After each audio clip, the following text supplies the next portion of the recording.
Mesdames et messieurs, bonjour. Voici les titres de l'actualité. Un couple de Britanniques en vacances au Kenya a été sauvagement attaqué dans son bungalow. Le mari a été tué et la femme a été enlevée. L'octroi de visa pour l'Égypte se fera toujours à votre entrée dans le pays et non auprès des ambassades, comme le souhaitait le gouvernement.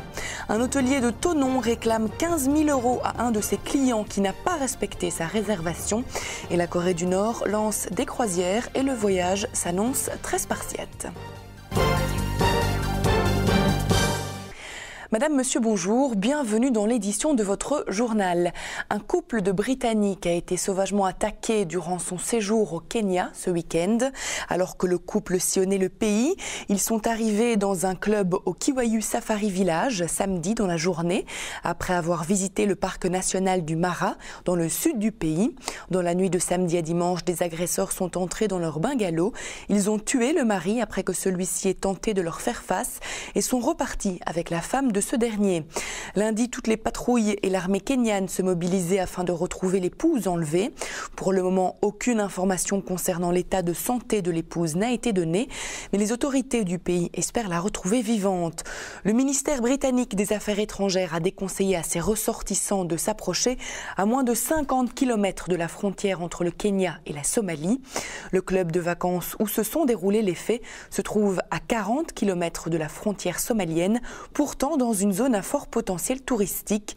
Voilà une très mauvaise nouvelle pour l'industrie touristique du pays qui était finalement parvenue à atteindre des taux de fréquentation plus qu'enviables après les creux de 2007-2008 lorsque le pays avait connu de nombreuses violences pendant la période électorale. Le gouvernement égyptien a décidé de revenir sur sa décision de durcir l'octroi de visa aux visiteurs étrangers. En effet, vendredi, le porte-parole du gouvernement, Mahmoud Higazi, avait déclaré que les touristes devraient désormais faire une demande de visa dans les ambassades et les consulats plutôt que de le recevoir à leur arrivée à l'aéroport. Il motivait la décision du gouvernement en expliquant qu'on demandait aux Égyptiens des visas partout dans le monde. Il n'était donc que logique de faire pareil pour les touristes qui se rendent en Égypte. Finalement, le gouvernement a abandonné cette idée qui aurait pu être un frein à l'arrivée de touristes dans le pays. Il faut savoir que depuis le début de l'année, le pays des pharaons a subi une baisse importante de fréquentation touristique. Pour le deuxième trimestre 2011, le nombre de touristes a chuté de 35,4% par rapport à la même période l'an dernier. Au final, il sera donc toujours aussi simple pour les touristes individuels de se procurer le visa à leur arrivée dans le pays. Un hôtelier de Thonon-les-Bains ne compte pas se faire rouler par un de ses clients plutôt richissimes. En effet, le sultan Ahmad bin Hamdan Al Nahyan avait réservé 5 chambres pour une dizaine de personnes et pour une durée de 8 à 9 semaines durant l'été. Il faut savoir que le cheikh a ses habitudes pendant la période estivale le long du lac Léman. Rien d'étonnant donc à cette réservation, sauf qu'au final, seules 2 chambres ont été occupées et pour une durée inférieure à ce qui était prévu. Voilà pourquoi le gérant de l'établissement réclame maintenant 15 000 € à M. Al Nahyan. Interrogé par le quotidien Le Dauphiné Libéré, M. Lambert estime qu'il aurait pu réclamer jusqu'à 35 000 €, estimant qu'une réservation s'annule dans un délai d'1 mois, ce qui n'a pas été fait.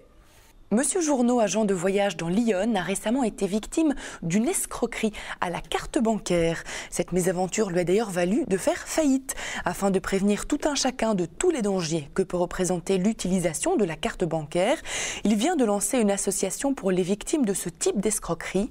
Il veut par ce biais-là mettre en garde les autres agents de voyage sur les risques des paiements faits par ce genre de carte. Et il explique d'ailleurs que lui a été complètement ruiné à cause d'escrocs. Pour le moment, l'association est en cours d'immatriculation. C'est dans un bateau vieux de plus de 40 ans que la Corée du Nord a lancé sa première croisière. Sur sa côte est, entre le port de Rajin et le mont Kumgang, son principal site touristique. Pour l'occasion, les autorités ont invité plus de 120 voyagistes chinois et journalistes, dont une poignée d'occidentaux. De la part de l'un des derniers régimes dictatoriaux au monde, l'initiative est inhabituelle. Elle s'explique par la volonté des autorités nord-coréennes de développer le tourisme pour faire revivre la la zone économique de Razone, qui englobe les villes de Rajin et Sonbong et jouxte la Chine et la Russie, et qui n'a jamais décollé. La croisière, quant à elle, a duré 21 heures dans un décor spartiate. D'après l'AFP, la plupart des cabines étaient équipées d'un matelas à même le sol, sans eau dans les toilettes, et les voyageurs mangeaient des poissons séchés sur les tables en plastique. Pourtant, Park Chol-soo, le vice-président de Taepong International Group nord-coréen et créateur avec les autorités de Rason de ce projet touristique, souhaite faire venir plus de 100 touristes européens en octobre prochain.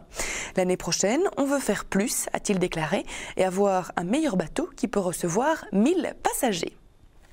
Ceci referme notre journal. Je vous remercie pour votre attention. Je vous rappelle notre site internet sur lequel vous retrouvez toutes nos actualités touristiques, mais également tous nos programmes. Il s'agit du www.libertytv.com/tv. Je vous remercie pour votre fidélité et vous quitte sur de magnifiques images de notre belle planète bleue.